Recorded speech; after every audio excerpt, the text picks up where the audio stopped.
The stories. This photo wasn't meant for you. The photo showed a man standing in a motel hallway holding a key card like he was waiting for someone. Dispatch logs later showed the motel never called for help that night, even though someone clearly should have. In late October of 2016, Lyle Harkness was 34 and worked as a contract insurance adjuster. He spent most weeks on the road, taking storm claims and documenting damage with a tidy little camera. That Monday, he drove into a worn coastal town in the Pacific Northwest, chasing a stack of roof inspections. He wanted a shower, a hot meal, and 8 hours of sleep before a long day of ladders. The Bayshore Motor Lodge was cheap, quiet, and close to the highway, so he took it. The clerk handed him a key card and a receipt, then pointed toward the stairs without much eye contact. Lyle carried his bag up one flight and found his room near the ice machine at the far end. He noticed a security camera in the corner, but it looked old and a little crooked. Inside, the room smelled like bleach and lemon cleaner, which felt oddly reassuring for the price. He tossed his bag onto the bed and checked his phone, hoping for messages from the field office. Instead of a text, an image loaded on his screen, like someone had sent it through a group thread. It was a photo, grainy and slightly tilted, showing a motel hallway under buzzing lights. A man stood near a door, facing the camera, holding a keycard between two fingers. The timestamp in the corner read 11:52, which made no sense because it was only 9. The message line above the photo was blank, and there was no sender name at all. Lyle stared, then checked his signal and refreshed his inbox, thinking it was a glitch. The photo stayed, and his phone showed it came in as a multimedia message. He tried to open details, but the sender field looked like a string of zeros. He felt that prickle of annoyance, the kind he got from spam calls and fake bank alerts. He deleted the message, then set the phone down and turned on the bathroom light. 2 minutes later, the same photo arrived again, and his phone chimed like it was proud of itself. This time, the message line had 4 words, and they made his stomach tighten fast. It said, "This photo wasn't meant for you." Lyle glanced at the door, then at the hallway through the peephole, but nothing moved outside. He called the front desk, trying to keep his voice calm and normal. A tired woman answered and asked for his room number, like she was reading a script. He asked if they had a group text system or guest messaging, and she said no. He told her someone sent him a hallway photo that looked like the motel, and she went quiet. After a pause, she said, "Probably a wrong number. Just ignore it." Then ended the call quickly. Lyle did not like how fast she shut it down, so he saved the photo to his camera roll.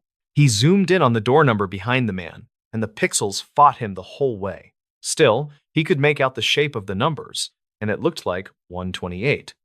His room was 115, and 128 would be down the hall and around the corner. He checked the timestamp again, then looked at the clock on the nightstand to ground himself. He went back to the peephole and watched for a full minute, breathing slow and steady. The corridor was empty, but the light flicker made it feel like a bad video loop. He told himself it was a wrong number, then tried to focus on something normal. He opened his laptop, pulled up his claim notes, and started writing a plan for the morning.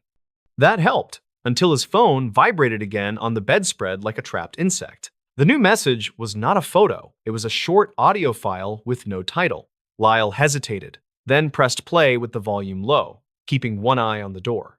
A man's voice came through, whispering fast, like he was hiding in a closet. "Door 128. "Now," the voice said. "Bring the card. Do not knock." Then there was a click, and the file ended like someone had yanked the battery out. Lyle sat very still, letting the silence settle, trying to decide if this was a prank. He thought about calling the police, then pictured the dispatcher asking what crime happened. He had a weird photo and a creepy whisper, which sounded thin even to his own ears. Still, his job trained him to document first, then act with a clear record. He saved the audio, took screenshots of the message thread, and wrote the time in his notes. A knock hit his door, sharp and short, and it made his skin jump. He moved to the peephole again, his heart thumping hard against his ribs.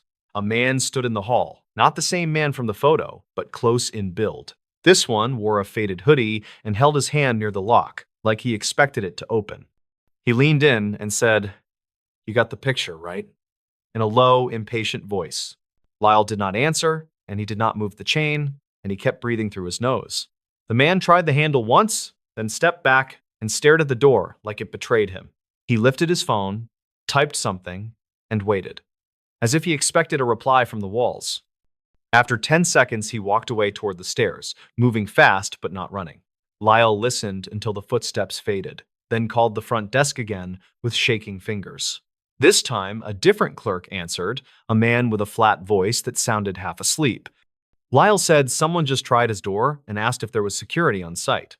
The clerk asked if anything was stolen, and when Lyle said no, the clerk sounded bored. He told Lyle to lock the deadbolt and call in the morning if it happened again. Then he added, sometimes locals mess around, and ended the call without taking a name. Lyle decided he was not staying another night, but he also did not want to walk outside alone. He put on his jacket, kept his phone recording audio in his pocket, and stepped into the hall. The corridor smelled like damp carpet and stale smoke, and the buzzing light felt louder now. He walked toward the stairs, passing door 128, and he slowed without meaning to. The door was slightly open, not wide, just enough to show a dark slice inside. Lyle stopped, listening, and he heard a faint shuffling sound, like someone moving a chair. He looked for a do not disturb sign, but there was none, and the hallway stayed empty. He did not want to be a hero, but he also could not shake the whisper from the audio. He pushed the door gently with 2 fingers, and it swung inward with a soft creak. The room was dark, but the bathroom light was on, casting a pale rectangle onto the carpet. A man lay on the floor near the bed, face down, one arm bent under his chest. There was no blood, no obvious wounds, just a stillness that looked wrong in the cheap light. Lyle's throat tightened, and he stepped back into the hall as if the room was radioactive. He called 911, and his voice cracked when he gave the motel name and room number. He stayed outside the open doorway, watching, waiting for the sound of breathing that never came. Police arrived within minutes, followed by an ambulance that did not use sirens in the last block. Officers moved Lyle away and asked him to repeat what happened, and he did it carefully. He told them about the photo, the text, the whisper audio, and the man who tried his door. A detective asked to see the messages, and Lyle handed over his phone with trembling hands. The detective's face changed slightly when he saw the photo, like he recognized the setting. The motel hallway was taped off, and guests were asked to stay in their rooms. Lyle sat in a plastic chair near the lobby, giving a written statement with a dull pencil.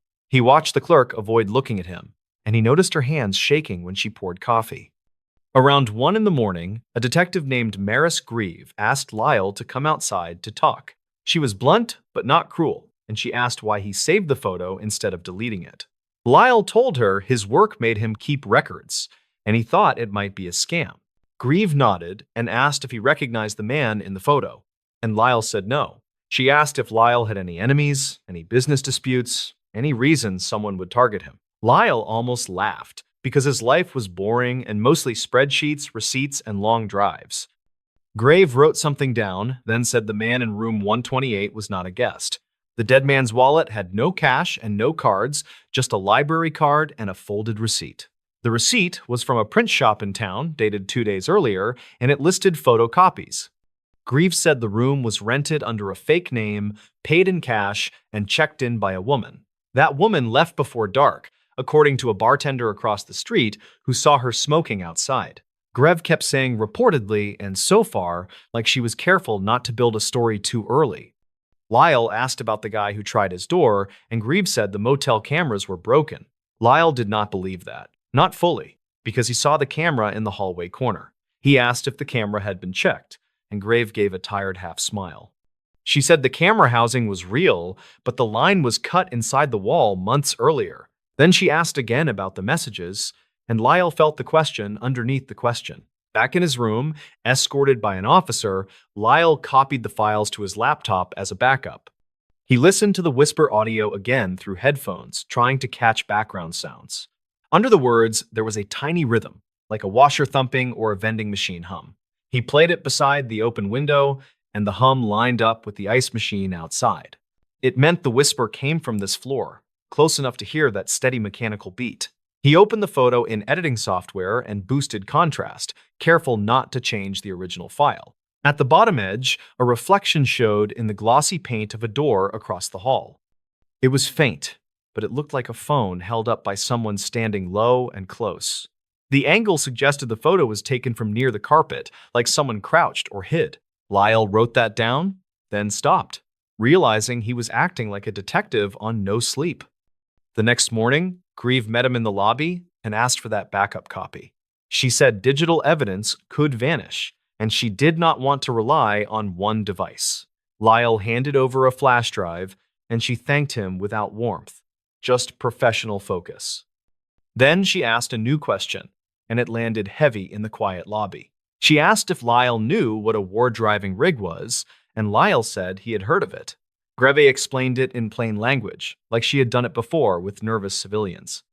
Someone nearby had used a laptop or hotspot to spoof a phone number and push messages. It made the sender look like nothing, and it made the target look random. Lyle asked why they would target him, and Grieve said that part was still unclear.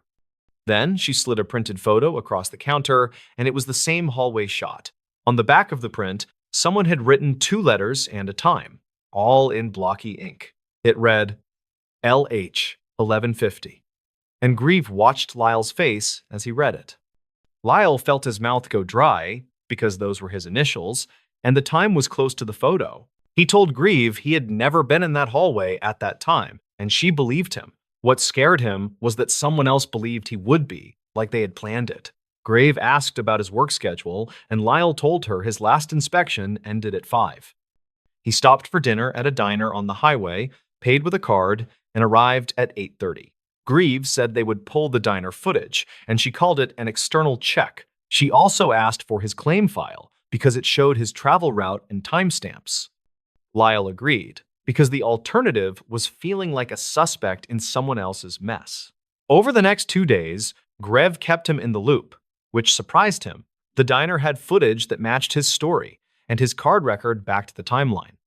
The print shop receipt from the dead man led to a clerk who remembered odd requests. The clerk said a woman asked for copies of security stills from a motel, paid cash, and rushed out. Grieve tracked the woman through a bus station camera, but her face stayed hidden under a cap.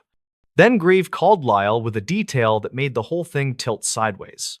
The dead man was identified, not by family, but by a probation officer from another county. He had violated terms months earlier and had been missing from scheduled check-ins.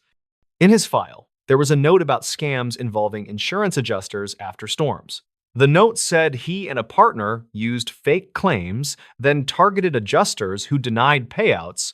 They pressured them, sometimes threatened them, and sometimes tried to steal laptops and cameras.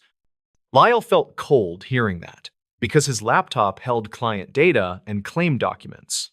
Greve said it was not proof, but it was a working theory that fit the pieces.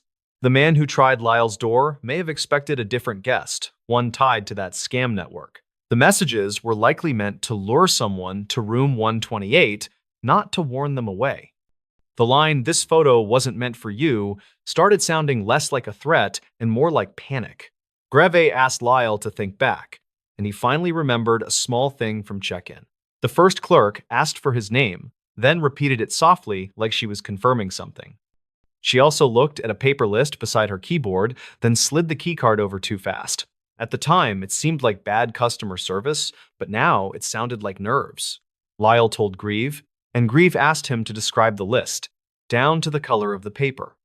That night, Grieve returned to the motel with a warrant for the office back room. She later told Lyle they found a clipboard with handwritten room assignments and guest names. Some names had circles, some had arrows, and one room number was scratched out hard. Room 115 had been written first, then crossed out, then rewritten beside Lyle's name. The room that should have been his, according to the original assignment, was 128. Greve said the motel manager admitted to taking cash from locals to leave certain rooms open. The manager claimed it was for drug deals, but Greve did not buy the whole story. The manager also admitted someone demanded access to the guest list that afternoon. The demand came with a threat, and the manager panicked and tried to swap a room quietly. It was a clumsy attempt to protect a guest, and it almost made the wrong guest die. The twist hit Lyle in a slow wave, like his brain needed time to accept it. The photo was not meant for him because he was not meant to be in that room. Someone expected an adjuster named Lyle Harkness to be in 128 at 1150. Someone else, maybe the clerk, tried to reroute him to 115 without admitting why. The person sending the photo realized the swap too late, and the warning was all they could do. Greb said the man in the hoodie was likely the partner, arriving to finish a theft or a threat.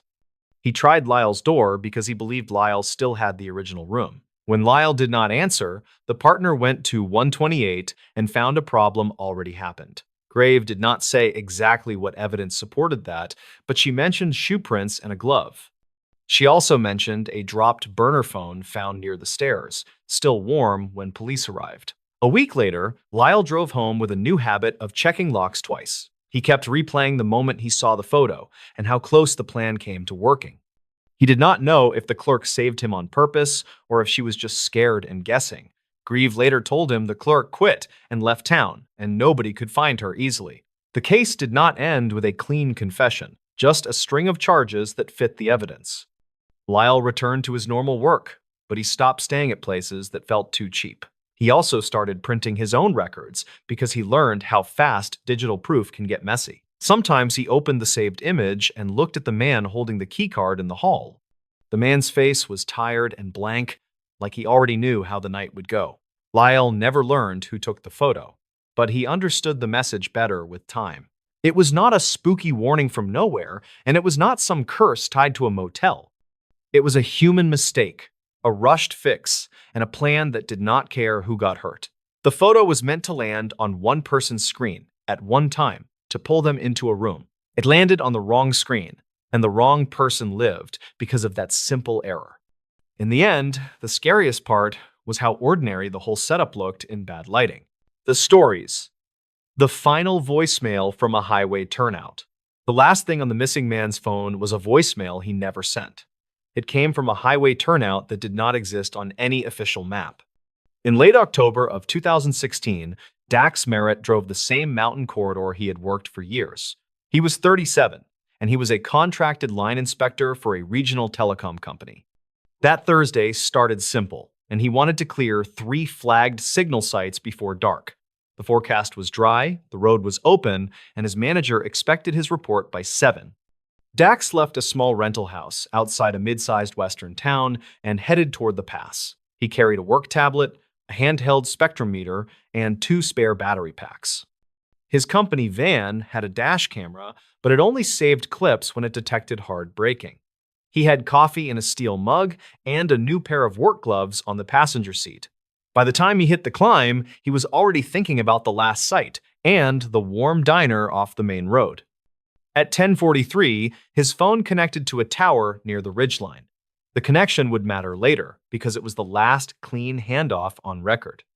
Around 11, a weathered sign for a scenic turnout appeared, and the pull-off widened to gravel. Some locals called it the old switchback view, but the state never marked it as a formal stop. It was still used by hunters, tired drivers, and people who needed a quiet minute. A trucker would later tell a deputy he saw a white service van easing into that gravel. He said the driver looked like he was checking his mirrors, then stopped near the far edge. The trucker did not think much of it, because he saw that kind of thing often. He kept driving, and the van did not follow. At 12:15, Dax's manager texted about an unrelated ticket. Dax never replied. At 1:10, a coworker called, and it went to voicemail on the second ring. At 3, the manager called again and got voicemail again. By 5, the company's after-hours line had 2 missed check-ins, and a supervisor started calling State Patrol. A trooper found the van at 7:40 that night, still parked at the turnout. The keys were not in the ignition, but they were on the driver's floor mat. The work tablet was gone, and so was Dax's phone, but his mug was in the cup holder. There was no blood, no broken glass, and no obvious struggle in the gravel. The trooper photographed tire marks, then walked the edge where the turnout dropped into timber. He found nothing except a crushed cigarette butt and a small strip of black tape. Search crews came the next morning, and the timeline hardened into records and guesses. Dispatch logs showed the first call from the supervisor at 5:18. A local deputy arrived at the turnout at 8:02, then requested a drone unit. The drone footage showed steep trees, boulders, and a narrow seasonal creek. There was no clear trail, and no obvious sign of a fall. Dax's phone company produced tower data by the weekend, and it showed his phone had moved once after noon. The phone connected briefly, then dropped off the network for good. It looked like a device that lost power, or entered a dead pocket, or was turned off on purpose.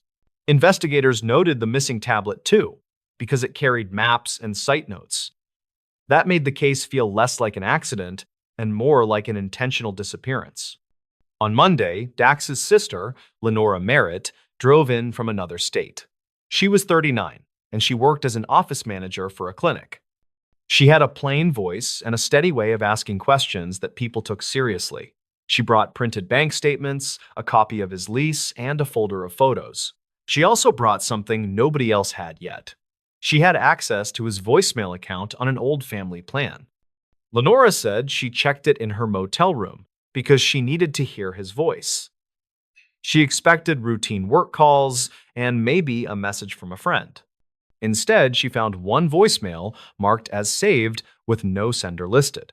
The timestamp showed 12:12 and the call length was 48 seconds. It was titled as if Dax had called his own mailbox, which can happen if a phone glitches during a call. Lenora played it for the deputy assigned to the family liaison role. The recording sounded like it came from inside a vehicle, with wind around a cracked window. Dax's voice was low and rushed, and it did not match the calm tone he used on work calls. He said, "If this is me later, don't laugh. Something's wrong up here. I'm at the turnout. That pull-off with the busted rail." He swallowed, then added, "There's a truck that shouldn't be here, and somebody's walking around like they're looking for me." He paused, then said, "If I hang up, it's because I can't talk, but I'm not leaving the van. I'm not leaving it." Then the voicemail ended with a click and a faint thud like a hand hitting plastic. There were no screams, no crash sounds, and no clear second voice. Still, the words were enough to change the case, because they introduced intent. It made the turnout feel less like a place Dax chose for a break and more like a place he could not escape. The deputy forwarded the file to a detective, and they treated it as potentially authentic but uncertain. They requested the raw audio and asked the carrier for routing details. The carrier confirmed the call originated from Dax's own phone number, and it was dialed to his voicemail access line.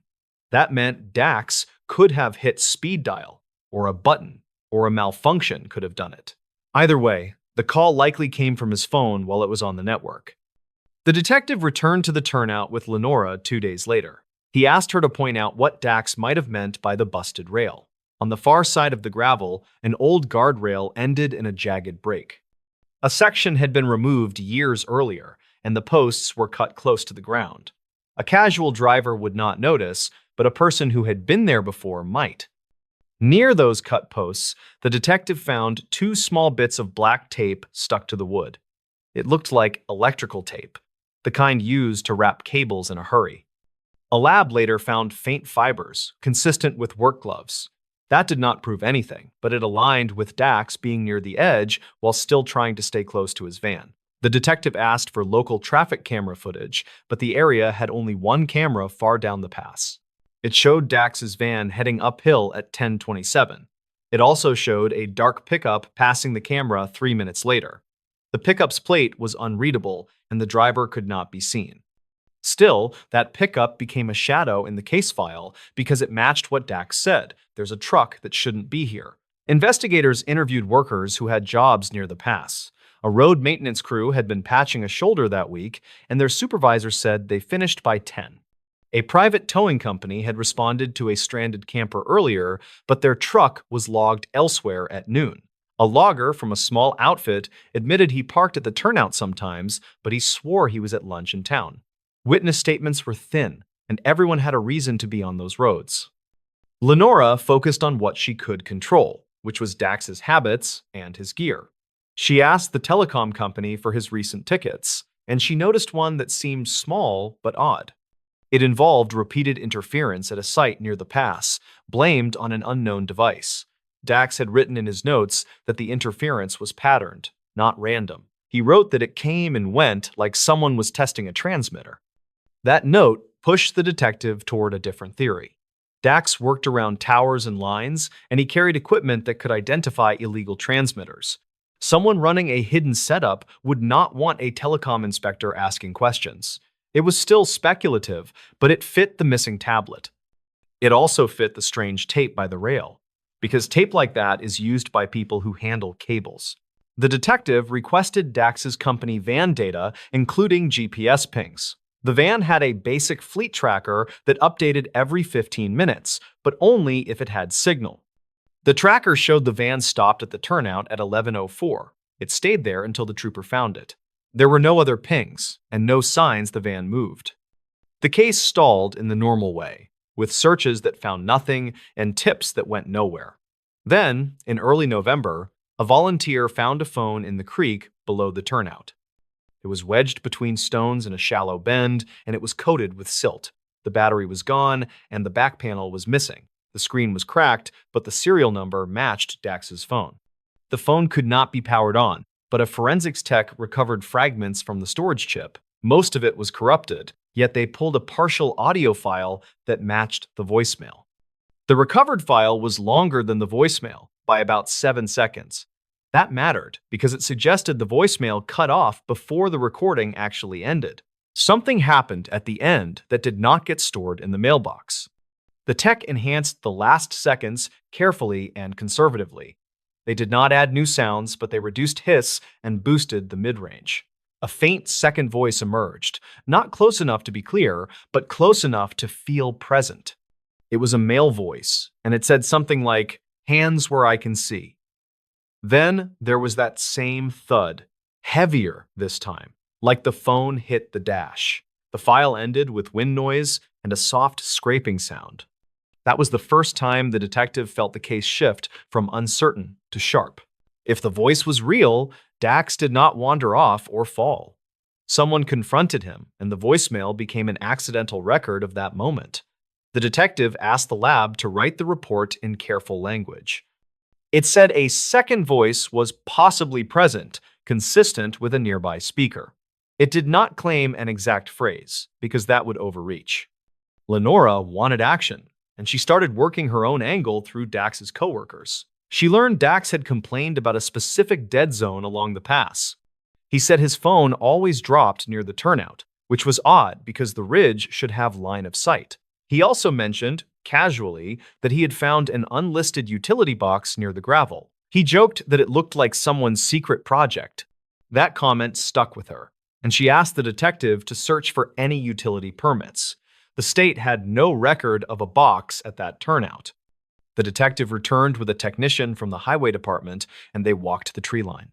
They found a low metal cabinet, half hidden behind brush, about 30 yards from the gravel. It was locked, with a fresh padlock and a thin cable running into the ground. The technician said it was not state equipment, and the detective photographed it from every angle. They called in a specialist and got a warrant to open it. Inside was a small power inverter, a battery bank, and a compact radio transmitter rig. It was wired to a directional antenna mounted higher in the trees, camouflaged with brown tape. The setup looked temporary, but it was active at some point recently. The detective connected that discovery to Dax's interference note. Someone had been operating an illegal transmitter near the pass, likely to disrupt signals or monitor traffic. It explained the dead zone, and it explained why Dax's phone might have struggled after noon. It also explained why someone might want Dax gone, because he was the kind of worker who noticed odd signal patterns. The next step was finding who serviced that cabinet, and that came from a mundane clue. The cabinet had a smear of red clay on the lower hinge, not local to that rocky slope. A highway worker recognized the color as soil from a gravel pit used by a small contractor about 40 miles away. The detective contacted the pit manager and learned one company rented that pit regularly. It was a 2-truck outfit that did short-term hauling, and it owned a dark pickup with a ladder rack. The detective did not assume guilt, and he moved slowly with records. He obtained cell tower logs for phones that pinged near the turnout at noon and compared them to known workers. Many were pass-through travelers, and most were gone in minutes. One device, though, connected and disconnected repeatedly in a pattern that looked like testing. That device was tied to a prepaid account, but it showed up again near the gravel pit on other days. They watched the pit for a week, and the dark pickup appeared on a Tuesday morning. The driver was a man in his 40s with a patchy beard, and he loaded equipment cases into the bed. Investigators followed at a distance, and the truck headed toward the pass. It took a side road, then stopped near a different pull-off, not the turnout. A second man met him there, and they opened a case that looked like radio gear. The detective pulled them over after they drove back to the highway and asked routine questions. The men gave confusing answers about hunting and surveying, and they did not have permits. One of them had a pocket knife with black tape wrapped around the handle. The detective did not arrest them on the spot because he still needed a clean link to Dax. He seized the gear under an equipment violation, then pushed for a deeper search. The twist, the one that landed hardest for Lenora, came from Dax's own work tablet. It turned up in a pawn shop 2 counties away, sold for cash by a middleman. The pawnbroker said the seller claimed it was from an estate cleanout. Security footage showed the middleman clearly, and he was a low-level thief known to local police. When questioned, he admitted he bought the tablet cheap from a man with a dark pickup. He described the seller as nervous and said the man kept looking over his shoulder. Forensics on the tablet found Dax's last open file, a note he wrote at 11:59. It said, "Turnout cabinet not marked, signal jammer likely, report to state, get plate if possible." That note was typed fast, with mistakes, then saved without his usual formatting. It read like someone writing while watching their mirrors. The detective paired that note with the voicemail, and it made sense in a grim way. Dax stopped at the turnout to verify interference. He found the unlisted cabinet, and he planned to report it. A truck arrived, and the people running the setup realized what he was doing. Dax tried to create a record, and his phone called his voicemail by accident or instinct. That voicemail became the last trace of him alive on any system. The case did not end clean, and it did not give Lenora the kind of closure she wanted. The men tied to the transmitter denied harming Dax, and they claimed it was for private testing. Evidence placed them near the turnout, and it tied them to the cabinet and to the tablet sale. It still did not place Dax's body in any one spot, and the mountains kept their silence. Prosecutors focused on the illegal transmitter, the theft, and obstruction, and they built what they could prove. Years later, Lenora kept a copy of that voicemail on a flash drive in her desk. She played it once a year, not to suffer, but to remember his thinking. He sounded scared, but he also sounded like himself, practical and stubborn. He said he would not leave the van, and that detail still haunted her. It meant he believed the safest place was right there, until someone changed the rules. The turnout is still there, and the gravel still crunches under tires on quiet afternoons. Most people stop for the view, then drive on without a second thought. The strange part is how ordinary the place looks. Even after everything that happened, it is just a patch of gravel and a broken rail, with trees that do not talk. And yet, for one short minute on a workday in 2016, it held a voicemail that was never meant to exist. The stories. The unsettling truth about this church basement. The first dispatch note called it a welfare check, but the basement door was bolted from the outside. By dawn, the church had taped off its own hallway, and nobody could agree on what they heard. In a river town in the upper Midwest, the old brick church sat 1 block from the courthouse. It was the kind of place that hosted potlucks, weddings, and quiet funerals all year. On a humid Tuesday in late summer, a man named Teague Ralston showed up early. Teague was 36, and he worked as a municipal building inspector for the county. He planned to finish one routine inspection, then grab coffee before his afternoon meetings. The church had applied for a permit to replace a stair rail near the basement steps. Teague had signed off on similar work dozens of times, and he expected nothing unusual. The pastor met him at the side entrance, smiling like this was an easy win. Her name was MrBallen, and she looked tired under her neat hair. She apologized for the smell of paint, then said the contractor was running late. Teague asked for the basement access, since that was where the steps started. Maris led him down a narrow hallway, past a bulletin board and a locked office door. At the end, a heavy metal door sat under a faded exit sign. Maris reached for her keyring, then stopped and frowned at the latch. The padlock was already on, and it was snapped shut. Maris said, "That's not ours. We don't lock it like that." Teague leaned close and saw a fresh scratch in the metal near the staple. It looked like someone had forced the lock into place with a tool. He asked who had a key, and Maris shook her head too quickly. Teague didn't like surprises, especially around fire egress and public spaces. He told Maris he needed the lock removed, and he would note it in his report. Maris tried to laugh, then said, maybe the contractor did it for safety. Teague asked for the contractor's name, and she gave a company he recognized. He called the number from his phone, and it went to a generic voicemail prompt. A muffled thump came from the other side of the door. It wasn't loud, but it had weight, like a knee hitting a wall. Maris went still, then whispered, "Did you hear that?" Teague put his ear near the seam, and he heard a faint dragging sound. It lasted only a second, then there was silence again. Teague stepped back and asked if anyone was down there. Maris said the basement was empty, and her voice sounded practiced. Teague tried the handle anyway, and it didn't budge. He told Maris he was calling it in because a locked basement wasn't normal. Maris lifted her hands, then said, "Please, don't make a scene." Teague called the non-emergency line for the police department. He kept his voice calm, and he described the lock and the noise. The dispatcher asked if he saw smoke or immediate danger, and he said no. Then the dispatcher asked if anyone was missing, and Teague hesitated. Maris answered that nobody was missing, but she sounded irritated. The dispatcher said an officer would come by when available. Teague didn't love that, so he tried the door again, harder this time. The metal rattled, and the padlock held. Another thump came from inside, followed by what sounded like a quick breath. Teague looked at Maris, and she stared at the floor tiles. He told her he was going to step outside and find a tool. Maris said, "You can't break church property." Teague said, "Someone might be trapped. I'm not waiting." He walked out to his truck, grabbed a small bolt cutter, and headed back inside. He carried it like it was just another piece of work gear. Maris followed him, and her shoes squeaked on the tile. She said the church had an old fallout shelter room down there. Nothing more. Teague asked why a fallout room would need a fresh padlock. Maris said, "It's complicated. We just need time." Teague didn't answer because his focus had narrowed to the lock. He knelt, set the cutter jaws, and squeezed. The lock resisted, then snapped with a sharp crack. The door swung inward an inch, as if pressure had been holding it closed.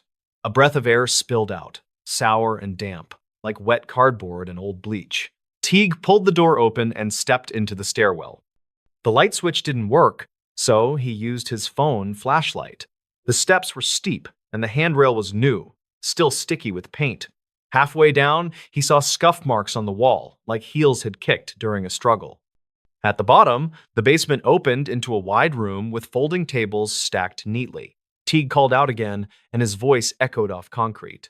A soft whimper answered from behind a partition wall near the furnace room. He moved slowly, keeping his light low, and he saw a figure crouched by a pipe. It was a young man, late teens maybe, with wrists red and raw.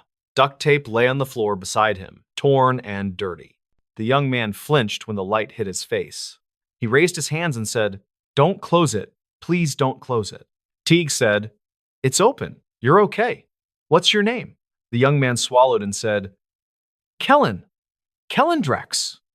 His voice was hoarse, like he had been shouting for hours. Teague asked if anyone else was down there. Kellen shook his head, then pointed toward a storage closet. He said, "They moved the stuff," they said, "to keep quiet." Teague asked who, and Kellen's eyes darted upward toward the stairs. He said, "Church people. Not all, just some." Teague told him he was calling police again, and he did it immediately. This time, he said there was a restrained person in the basement. The dispatcher's tone changed, and she said officers were on the way. Teague stayed between Kellen and the stairs, watching the doorway like it might bite. Maris appeared at the top step, framed by the hallway light. She looked down and froze when she saw Kellen. Her face went pale, then her jaw tightened like she was forcing herself to breathe. She started down one step, then stopped, gripping the rail. Teague said, "Don't come closer, just wait upstairs." Maris said, "Kellen, what are you doing here?" Kellen didn't answer, and his shoulders shook with contained sobs. Teague watched Maris's hands, because they were trembling. She said, "This isn't what it looks like." Teague said, It looks like someone locked him in. Maris backed up without another word. Teague heard her shoes retreat, then a door slam somewhere above. For a moment, the basement felt even colder, despite the humid air. Kellen whispered, "She's not the worst one." Teague asked, "Who was?" And Kellen stared at the concrete. 2 officers arrived within minutes, according to later timestamps in the logs. They came down cautiously, hands near their belts, lights sweeping the corners. Teague explained what happened, and Kellen repeated his name and age. He said he was 19, and he had come to talk to someone at the church. He claimed he had been in a counseling session, then told to wait downstairs. Kellen said he asked to leave, and someone blocked the stairs. He said there were voices, then tape, then the click of a lock. He couldn't name everyone, but he described one man with a heavy ring. He remembered the ring because it scratched his cheek when tape was pressed down. He also remembered a sweet chemical smell, like a cleaner or solvent. The officers took Kellen upstairs and sat him on a chair in the fellowship hall. They asked Teague to stay. Since he was a witness and the one who cut the lock, Teague sat at a table with a paper cup of water, hands still buzzing. A third officer walked through the building, checking rooms and doors. The basement door was now open, and a strip of tape marked it as a scene. Maris finally returned, with another person close behind her. It was a man in a suit jacket, older, broad-shouldered, and polished-looking. He introduced himself as the church administrator, Hollis Quaid. He asked why police were in his building, and his tone was offended. One officer said there was a report of unlawful restraint, and Hollis smiled tightly. Hollis said, "This is a misunderstanding. The young man is unstable." Kellen looked up at that, and his mouth opened in disbelief. He said, "I asked to leave? You told them to lock it." Hollis raised a hand and said, "Son, you were a danger to yourself." Kellen shook his head, and tears rolled down his cheeks. Teague watched Hollis, and he noticed something small. On Hollis's right hand, a thick ring glinted under the hall lights. It was silver, with a dark stone that looked almost black. Teague remembered Kellen's detail, and his stomach tightened again. He told the officer quietly about the ring description and the scratch detail. The officers asked Hollis to step aside, and they requested keys and records. Hollis said the church kept counseling notes confidential, protected by policy. The officer said policy wasn't the same as law, and he asked again. Maris stood behind Hollis, eyes on the floor, hands clasped so hard her knuckles whitened. The air in the room felt thin, like everyone was holding their breath at once. Kellen asked for his phone, and he said it was taken from him. He said his backpack was in the basement storage closet. An officer went down with Teague and retrieved it, carefully, like evidence. Inside the backpack was a notebook with scribbled dates and names. There was also a small digital voice recorder, the kind used for lectures. Kellen said he carried it because he forgot things when he got anxious. He said he recorded meetings sometimes so he could replay them later. The officers exchanged a look, and one of them asked if he recorded today. Kellen nodded and said, "I think it's still running." Teague felt a cold flush, because that meant everything might be on tape. The recorder was still on, and its red light blinked weakly. The officer stopped it, bagged it, and noted the time. They didn't play it there, but later reports referenced a partial audio file. It reportedly captured voices arguing about liability, reputation, and keeping things contained. It also reportedly captured a sentence about the lock, spoken like an instruction. Teague didn't hear the audio himself, not that day. What he saw was the way Hollis's confidence cracked when the recorder appeared. His smile faded, and his eyes went sharp, like a cornered animal.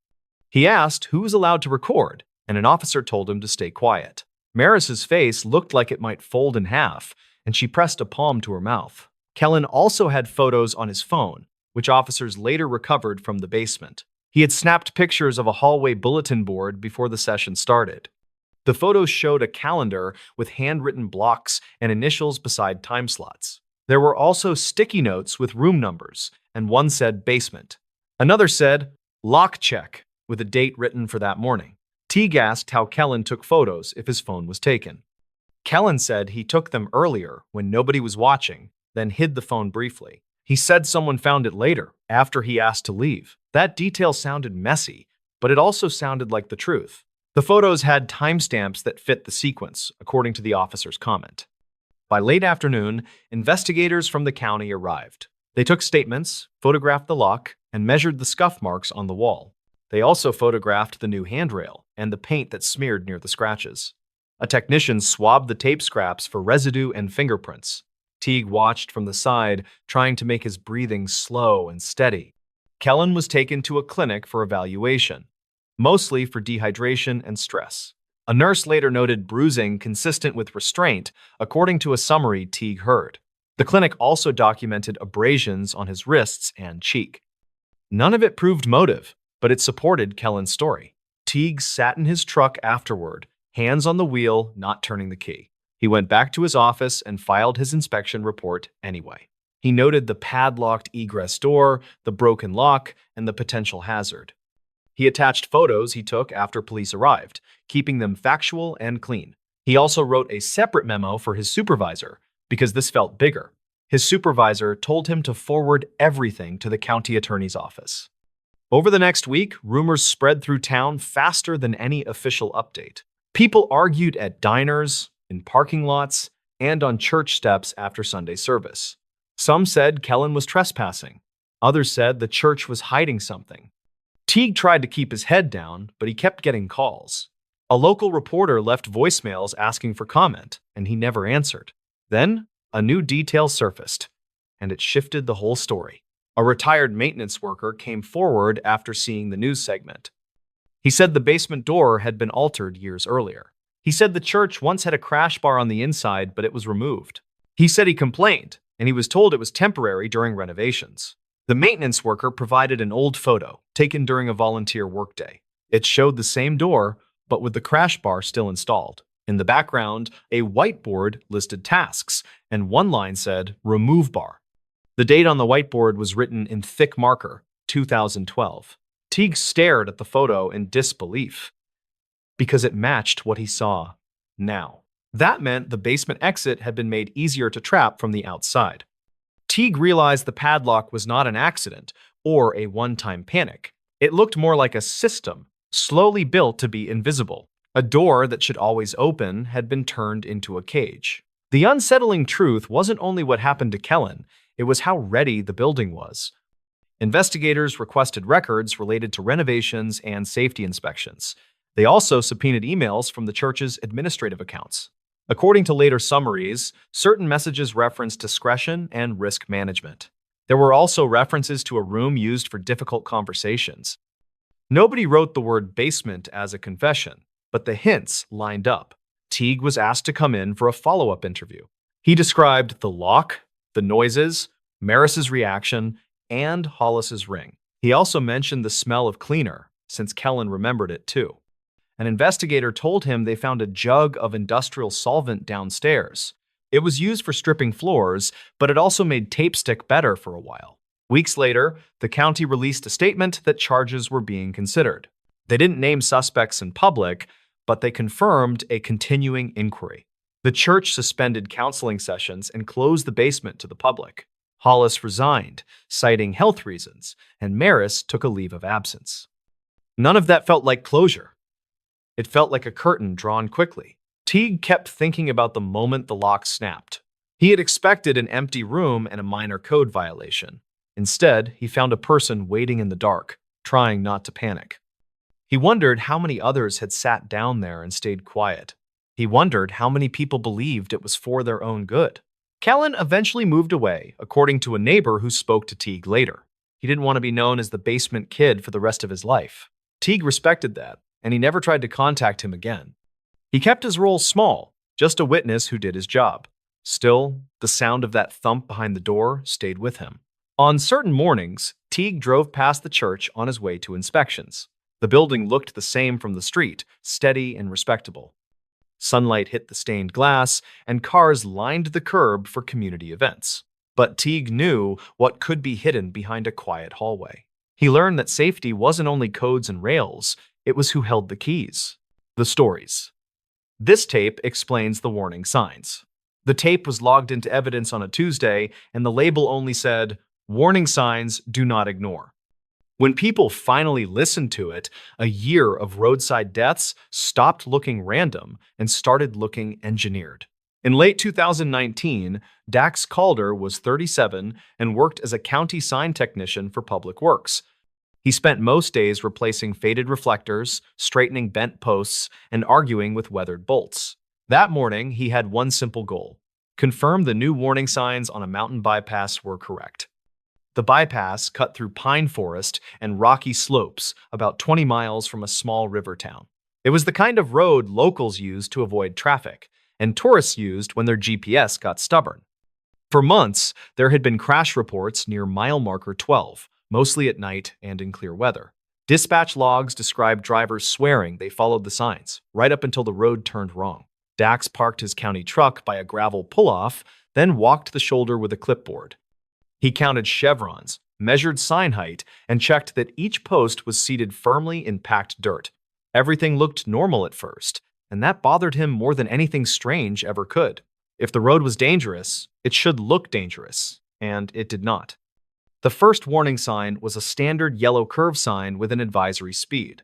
It was fresh, reflective, and aimed straight at the lane like it had been installed yesterday. Dax wrote down its placement, then stood behind it to check the bolts in the bracket. That was when he saw the backplate had a second set of holes, drilled clean and recent. He touched the metal and felt a faint grit, like someone had ground it and wiped it fast. County signs came from a warehouse, and nobody was supposed to drill new holes in the field. Dax took photos anyway, then noted the serial number stamped near the lower edge. The serial number did not match the shipment list he printed that morning. He drove farther and found the next sign, a narrow bridge warning near a shallow ravine.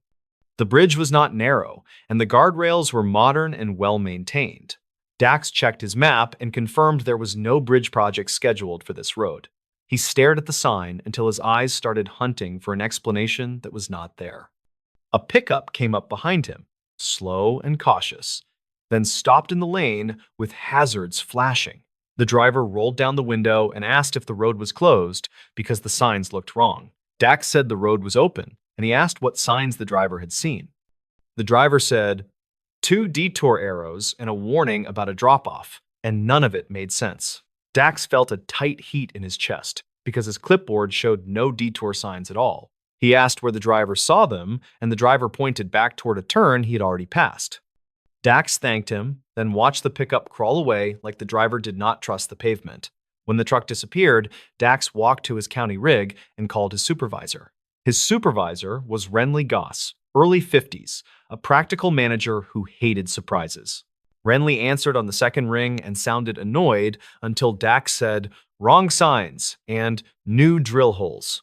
Renly told him to pull the signs if he could, and to document everything before touching anything. Dax agreed, then drove back toward the turn the pickup driver mentioned. The detour arrows were there, but they were not county issue, and they were not on proper posts. They were strapped to trees with metal banding, angled to pull drivers toward a dirt service road.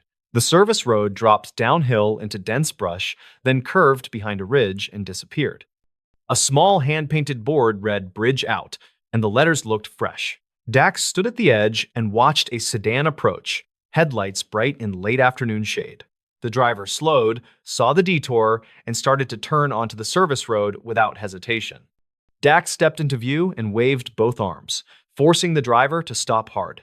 The driver rolled down the window and said, "The signs told me to go this way." Dax told the driver to stay on the paved bypass because the detour was not official. The driver looked embarrassed, then angry, and asked why the signs were there at all. Dax did not have an answer he could prove, so he said they were unauthorized and dangerous. The driver backed out carefully and left, and Dax felt his hands trembling afterward. He took photos of every arrow, every strap, and every bolt head. He also noticed something else. Each detour sign was placed just before a blind curve. Drivers had only a second to decide, and the detour looked like the safe choice. Dax recorded voice notes on his phone, then tried to send them, and the upload stalled. The bypass had patchy coverage, so he saved everything and drove to higher ground. From a ridge turnout, he finally got enough signal to send Renly a batch of photos.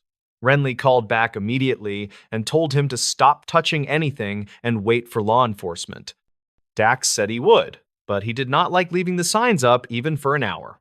A deputy arrived 40 minutes later. a lean woman named Tressa Mullaney, mid-30s. She listened, took her own photos, and called it in with a tone that turned serious fast. Tressa asked if Dax had seen anyone nearby, and Dax said only one pickup passing earlier. She nodded and said that matched witness statements from past crash calls. They removed the tree-strapped signs and loaded them into the deputy SUV. Under the painted board, they found a strip of reflective tape like a road crew used. Tressa said the county did not use that exact tape, and she sounded certain about it. Dax asked if this was connected to the crashes, and she said, "It looks like it could be." Renly told Dax to return to the yard and pull old installation records for the bypass.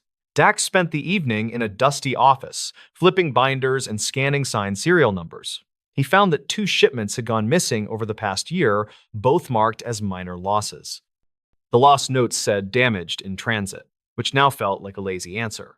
The next day, Tressa met Dax in a small interview room at the sheriff office. She played him a clip from an archived 911 call from 2018. A shaken driver described a bridge-out sign and a detour that led into darkness. The driver said he turned back in time, and he kept repeating that the signs looked official. Tressa also had crash scene photos from 2018 and 2019. In each case, responders found tire tracks on the same service road leading to the ravine. Some vehicles rolled, some hit trees, and one went far enough that it was hard to locate. The official reports blamed driver error because no one could confirm the signs. Dax stared at the photos and realized why the signs were never in evidence. The signs did not stay up long, and nobody thought to collect them until too late. Tressa said a volunteer firefighter once mentioned hearing a power tool at night. The firefighter never reported it because the sound faded and nothing seemed wrong then. Now that detail mattered, and the deputy wrote it down with a grim look. Dax tried to think like a technician, not like a person getting spooked. He made a map of where the fake signs had been placed, using his photos and GPS stamps. A pattern showed up fast. Each cluster was near a spot where a vehicle could not easily turn around. If a driver committed to the detour, they were trapped by narrow cuts and loose gravel. Tressa asked if county staff could have installed them, even by accident. Dax said county crews would not strap signs to trees with banding because it broke policy. He also said the drilled sign backs meant someone had access to real county panels. That did not prove anything alone, but it narrowed the pool of people who could do it. Renly gave Dax a copy of the warehouse key log because he trusted Dax more than paperwork. The log was half digital and half scribbled, and it looked sloppier than it should have. Dax compared times to the missing shipments and saw repeated entries by the same initials. Those initials belonged to a contract yard worker who only handled loading and trash. The worker was named Cale Rydell, early 40s, hired through a staffing agency. Cale had access to the sign racks at night because he swept the yard and locked gates. That alone was not enough. But the timeline kept lining up in ways that felt too clean. Tressa asked for Cale's address, and Renly refused, saying it needed proper process. That is when the tape entered the story, quietly and almost by accident. A retired dispatcher called the sheriff office and said she had saved an odd recording. She said it was not a 911 call, it was a voicemail left on a county line. The voicemail was from a man who sounded calm, describing a warning system with pride. The cassette-style tape was old because the dispatcher kept personal backups in the 90s. She had transferred it to a digital file years later, but still called it a tape out of habit. Tressa brought the audio to Dax because the voice mentioned signs, bolts, and the bypass. Dax listened with headphones and felt his stomach drop within the first minute.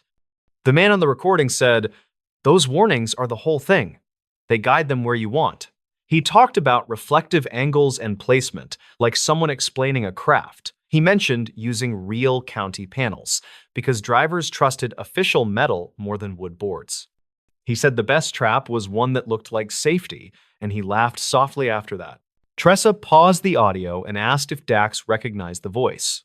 Dax did not want to guess, but he said it sounded like someone he had heard on yard radios. Renly sometimes used a gravelly voice when he joked, but this was not Renly. Dax asked where the tape came from, and Tressa said it was dated 1998. That date made no sense at first because the bypass was not completed until 2003. Then Dax remembered something. The service road was older, and it used to serve a quarry site. Old county plans showed the area marked as restricted during blasting operations. Back then, there were warning signs, and the public learned to obey them without question. Tressa and Dax went to the county archive room, a basement space that smelled like damp cardboard. They pulled microfilm and dusty maps, and they found a file labeled Quarry Access Control. Inside were notes about repeated trespass incidents and stolen equipment. A line item mentioned Deterrent Signage Program, approved for night visibility.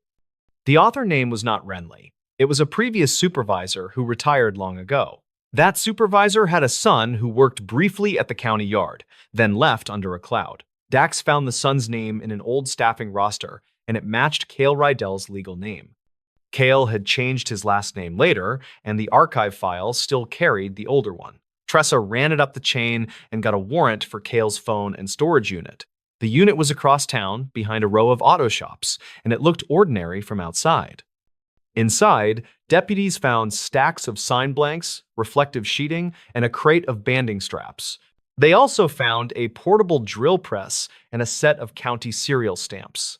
Cale did not deny making signs, but he claimed he was building props for a film project. Tressa asked why the props matched the crash locations and why they used county serial formats.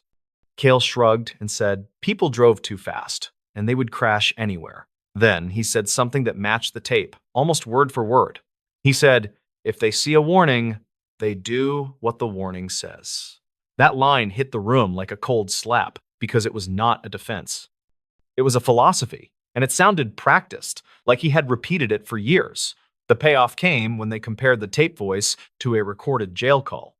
The sheriff office had legal access to that call, and a voice analyst reported a strong match. It was not perfect science, but combined with the tools and the signs, it added weight. Tressa also found that Cale's father had been the quarry security contractor in 1998. That meant the tape was likely the father teaching the son, or the son learning early. Either way, it explained how the method existed before the bypass ever did. When the quarry shut down, the service road stayed, and the idea stayed with it. Then the bypass opened, and the trap finally had traffic. The case did not solve every crash with absolute certainty, and nobody promised it would. Some drivers were drunk, some were tired, and some made bad choices with no help from signs. Still, witness statements changed after the arrest because people finally trusted their own memory. Several said they saw a man at night moving calmly with a flashlight near the trees. The county replaced every warning sign on that stretch, using locked hardware and tracked serial scans. They also blocked the service road with boulders and steel posts, leaving only a narrow footpath. Dispatch logs showed a sharp drop in late-night crashes within weeks. The bypass became boring again, which was the best possible outcome. Dax kept a copy of the tape transcript in his work folder, even after the trial ended. He did not listen to it anymore, because the laughter at the end stuck in his head. He only remembered the lesson. Signs were supposed to protect people, not steer them into danger. When he bolted a warning sign to a post, he checked it twice, then checked it again. The stories. Paramedic who broke protocol after the storm. The run sheet said the call never happened, but 3 witnesses remembered the ambulance anyway. The medic who signed it broke protocol, and the storm was only part of the reason. In early September of 2019, Reeve Donlin was 39 and worked as a paramedic for a county EMS service. He lived in a small river town in the Midwest, where storms tore up trees and power lines every summer. That morning, the remnants of a hurricane had drifted inland, dumping rain hard for hours. By noon, the river spilled into streets, and the dispatch center started stacking calls like plates. Reeve showed up for a 12-hour shift with dry socks, extra gloves, and a calm face. His partner, Talia Mendez, was 27 and a brand new EMT who still checked everything twice. They stocked the truck, ran their radio check, and waited in the bay with doors open. The supervisor told crews to stage on high ground and avoid floodwater. No exceptions today. Reeve nodded like always, but his eyes stayed on the weather map taped to the wall. He had worked enough storms to know the map never showed the small disasters. Their first calls were simple: a fall in a dark stairwell, a diabetic who ran out of insulin. They moved slow because debris made every street feel like a maze. Around 4:30, the radio crackled with a priority tone that made Talia sit up straight. Dispatch gave an address near the river, then stopped and corrected it to a cross street. The dispatcher's voice sounded tight, like she had been arguing with someone off mic. The note said, "Possible trapped person, caller unsure, water rising." The supervisor came on next and repeated the standing order about not entering flood zones. Reeve keyed up and asked if fire was en route for water rescue support. The supervisor said resources were thin and crews should not self-deploy into danger. Reeve acknowledged, then stared at the tablet, reading the caller number and name. The caller name matched someone Reeve recognized from a prior overdose call, a man named Kester Vale. Kester lived in a rental house near the river with a porch that sagged like a tired jaw. Reeve remembered Kester as loud, scared, and protective of his younger sister. That sister, Marlon Vale, had asthma and a heart condition, according to old chart notes. Reeve also remembered the last crew found their smoke detectors missing. Talia asked if they should stage at the edge and wait for fire, like they were told. Reeve said yes, but he turned the wheel toward the river anyway, taking the shortest route. They stopped where the pavement dipped into brown water and the barricade floated sideways. A neighbor waved both arms from a driveway, yelling something that the rain swallowed. Reeve got out, boots sinking in mud, and asked where the caller was. The neighbor pointed at the Vale house, and the porch light blinked like a weak heartbeat. Water covered the front steps, and the yard looked like a shallow lake. Kester stood at a window, banging on the glass with his palm, face pale and furious. Reeve walked closer until the water reached his knees, then stopped and assessed. He could see Marlon inside, sitting on the couch, shoulders hunched, breathing fast. Talia stayed by the truck, scanning for drifting debris and watching the water level. Reeve called fire dispatch on the radio and asked again for a rescue team. The dispatcher said units were tied up and an estimated arrival time was unknown. Kester slammed the window again and shouted, "She can't breathe! She's turning gray!" Reeve looked at Marlon's lips, and even through glass, he saw a bluish tint. Protocol said, "Wait, do not enter moving water, do not compromise the crew for one patient." Reeve knew the rule, and he had repeated it to rookies a dozen times. He also knew asthma did not politely pause while resources got sorted. He called his supervisor and described what he saw, then asked for permission to enter. The supervisor said no and added that any entry would be considered a direct violation. Reeve ended the call and took one more look at Marlon's posture and the panic in her eyes. He told Talia to keep the truck in place and to call for law and fire again. Talia asked if he was serious, and Reeve said, "Stay dry and keep eyes on me." Then he waded forward, one step at a time, feeling the push of water on his thighs. He reached the porch rail, grabbed it, and pulled himself to the door. Kester opened it fast, and the smell inside hit like wet carpet and old cigarettes. Reeve told Kester to move back, then stepped into ankle-deep water on the living room floor. Marlon tried to speak, but her words came out broken and thin. Reeve knelt beside her, checked her pulse, and listened to her lungs. The wheeze was tight, and her oxygen level on the finger clip was dropping fast. He reached for his kit and realized the bag was still with Talia at the truck. Reeve swore under his breath and asked Kester if they had any inhalers. Kester ran to a kitchen drawer and returned with a rescue inhaler with a cracked cap. Reeve checked the label and saw it was expired, but it was better than nothing. He coached Marlon through 2 puffs, then watched her chest keep fighting. Her breathing did not ease, and her hands started to tremble in a way Reeve did not like. He needed a nebulizer treatment and oxygen, and he needed it now. He asked Kester where the nearest high spot was, and Kester pointed toward a back window. Behind the house, the ground rose slightly, but the walkway was narrow and clogged with branches. Reeve decided to move Marlon out, even if it meant carrying her through water. He called to Talia through the open door, and his voice sounded small in the rain. Talia ran closer with the jump bag and the oxygen kit held over her head. She stopped at the waterline and looked at Reeve like she wanted to argue. Reeve told her to stay at the edge and hand him what he asked for. Talia slid the oxygen tubing and mask across the porch rail like a lifeline.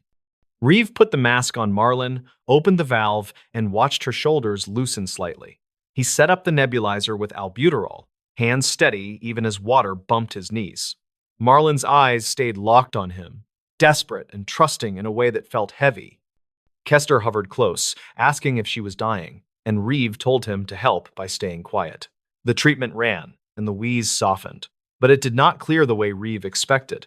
That was when Reeve noticed bruising on Marlon's neck, faint fingerprints under damp hair. He did not react outwardly, but his mind filed it away with a cold click. He asked Marlon what happened before the breathing got bad, and she glanced at Kester first. Marlon said, "I slipped," then looked down, then added, "I fell in the hallway." Reeve asked where, and Marlon pointed toward a door that led to the back room. Reeve told Kester to keep holding the oxygen, then moved toward the back room carefully. He opened the door and saw a mattress on the floor, a space heater, and a chain lock on the inside. The chain lock was mounted high, like it was meant to keep someone in, not keep someone out. There was also a phone on the mattress with a cracked screen, and it was powered off. Reeve stood still, hearing the rain outside, and felt the call shift in his gut. He returned to Marlon and asked if she had called 911 herself. Marlon shook her head, then nodded, then said, "I tried, but it wouldn't work." Kester cut in and said the cell towers were down, and that was why he called from a neighbor. Reeve asked the neighbor's name, and Kester hesitated before answering. Talia caught that hesitation, and her eyes flicked to Reeve with a silent question. Marlon's breathing improved enough to move, so Reeve chose the back window exit. He and Kester carried her together, Reeve supporting her shoulders and Kester lifting her legs. They stepped into water again, pushing through branches, and Reeve kept talking to Marlon steadily. Talia followed along the higher edge, keeping oxygen flowing, watching for slips. They reached the small rise behind the house, where the mud was thick but not submerged. Reeve radioed that they had a patient and needed a clear route to transport. The supervisor replied with a clipped tone, asking why the crew entered the flood zone. Reeve said, "Patient was failing, no rescue resources available," and kept his voice controlled. The supervisor told them to return to staging and wait for fire to assist extraction. Reeve looked at Marlon, saw her lips still tinted, and decided he was done waiting. He loaded Marlon onto the stretcher on the high ground, then angled it toward a neighbor's driveway. The driveway sloped upward to dry pavement, and it was passable if they moved fast. They rolled the stretcher, wheels bouncing, while Kester ran ahead, clearing branches. Talia stayed near the head of the stretcher, keeping the mask sealed, face tense and focused. They got Marlon into the ambulance and started toward the hospital without lights to avoid debris panic. On the way, Reeve documented everything out loud, so the dash audio captured it. He said arrival time, patient condition, oxygen levels, treatment given, and response observed. He also said noted bruising on neck, pattern consistent with grip, keeping the tone neutral. Talia stared at him, surprised, then looked back to Marlon, who had drifted into shallow sleep. Reeve called the receiving hospital and gave a report, including the bruising and the locked room. At the hospital, staff moved Marlon into a bay, placed monitors, and started additional breathing support. A nurse asked Kester to wait outside, and Kester argued until security stepped in. Reeve watched Kester's eyes, calculating and angry, then watched him step back too quickly. Talia whispered, "That didn't feel right," and Reeve nodded without looking at her. He finished the electronic chart, then paused at the signature line. Protocol violation meant the chart would draw attention, and attention meant questions about the house. Reeve had a choice, and he made it in a quiet, uncomfortable way. He entered the call as a different location, the dry driveway, not the flooded home. He left out the chain lock detail, and he described the bruising as possible injury from fall. Talia saw the entries and asked why he was softening it, and Reeve said, "Trust me for now." Back at the station, the supervisor called Reeve into an office and shut the door. He said the crew had endangered themselves and the truck, and the county could face liability. Reeve did not argue about the water, because the facts were the facts. He said the patient would have died if they waited, and he meant it. The supervisor said the run sheet looked clean enough, then asked who told Reeve about the address. That question landed wrong, like the supervisor cared more about blame than care. Reeve said dispatch gave it, and the supervisor said dispatch records were being audited. He warned Reeve not to freelance during a declared emergency, then dismissed him with a cold stare. Outside, Talia waited, and she asked if they were fired. Reeve told her no, but he said they needed to keep their own notes. Reeve went home and opened a notebook he kept for odd calls, writing the timeline carefully. He wrote the door chain detail, the powered-off phone, and Kester's hesitation about the neighbor. He also wrote that the supervisor seemed too eager for the chart to look tidy. The next day, he called an old friend who worked in hospital administration off the record. The friend said Marlon was stable, but she asked to speak to someone without family present. That was when the story cracked open into something larger than a storm call. According to a nurse statement later filed, Marlon said Kester had been keeping her inside. She reportedly said he took her phone, locked the back room, and used fear to control her. She also reportedly said the storm was his excuse because no one would come quickly. The nurse called social services, and law enforcement opened a separate inquiry.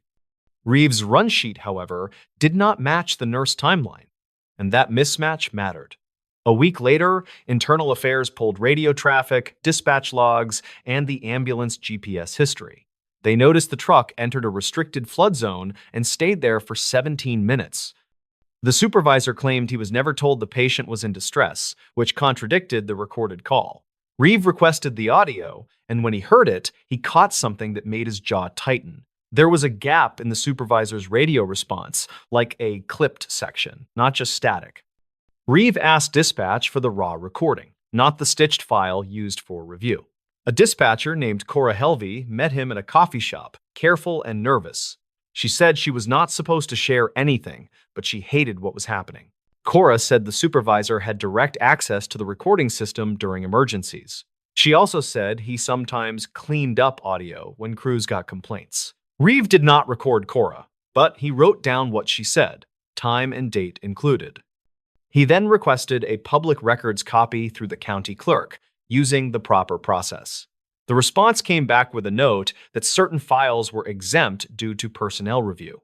That answer did not deny the files existed, and it did not confirm they were intact. Reeve kept pushing, not loudly, but steadily, the way he handled stubborn insurance forms. Meanwhile, detectives interviewed the neighbor who owned the driveway where Marlon was loaded. The neighbor confirmed Kester ran to his house and demanded to use his phone. He also said Kester was already soaked, like he had been in the water before calling. The neighbor said he heard shouting inside the Vale house earlier, before the worst rain. Those details showed up in witness statements, and they lined up with what Reeves suspected. The twist came from something small, and it came from Talia's attention to details. She remembered the cracked inhaler Kester handed over, and she remembered the pharmacy label. The label had Marlon's name, but it had a refill date from 2 months earlier. That meant Marlon had not been cut off from care, at least not entirely. It also meant someone was controlling her access in a way that looked normal on paper. Talia visited the pharmacy after her shift and spoke to a technician she knew from school. The technician said Kester picked up Marlon's meds most months, and he signed for them himself. He also asked for her records once, claiming insurance problems after a storm claim denial. That detail sounded like nothing, until Reeve connected it to his own job history. Reeve had inspected a roof on Kester's street the previous year and denied part of a claim.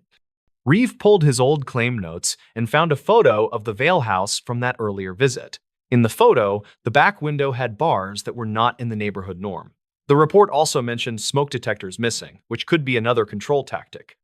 Reeve realized Kester might have recognized him, then used the storm chaos to create leverage. The flood zone was not just danger, it was cover for a staged crisis. Reeve brought that information to detectives, along with his notebook and the official run sheet. He admitted he altered the chart, and he explained why he thought it mattered for safety. He said he feared the supervisor would bury the locked room detail, and he was partly right. Detectives requested the ambulance dash audio, and the unedited file included his spoken notes. That audio captured the bruising observation clearly, and it matched the timestamps. When the county finally released the raw radio file under legal pressure, the gap was obvious. Experts later said it looked like a manual edit, not a transmission drop. The supervisor was placed on leave, then later resigned before a formal hearing concluded. No one publicly called it a cover-up, but the paperwork language was careful and pointed. Reeve was disciplined for the protocol breach, but he kept his license after review. Kester was charged in a separate case, based on Marlon's statements and corroborating evidence. The storm did not cause the bruises, and it did not install a chain lock on a bedroom. Reeves' choice to enter the water was still a violation, and he accepted that fact. But his larger break from protocol was quieter, the choice to keep notes beyond the system. Those notes helped unwind what the storm tried to hide.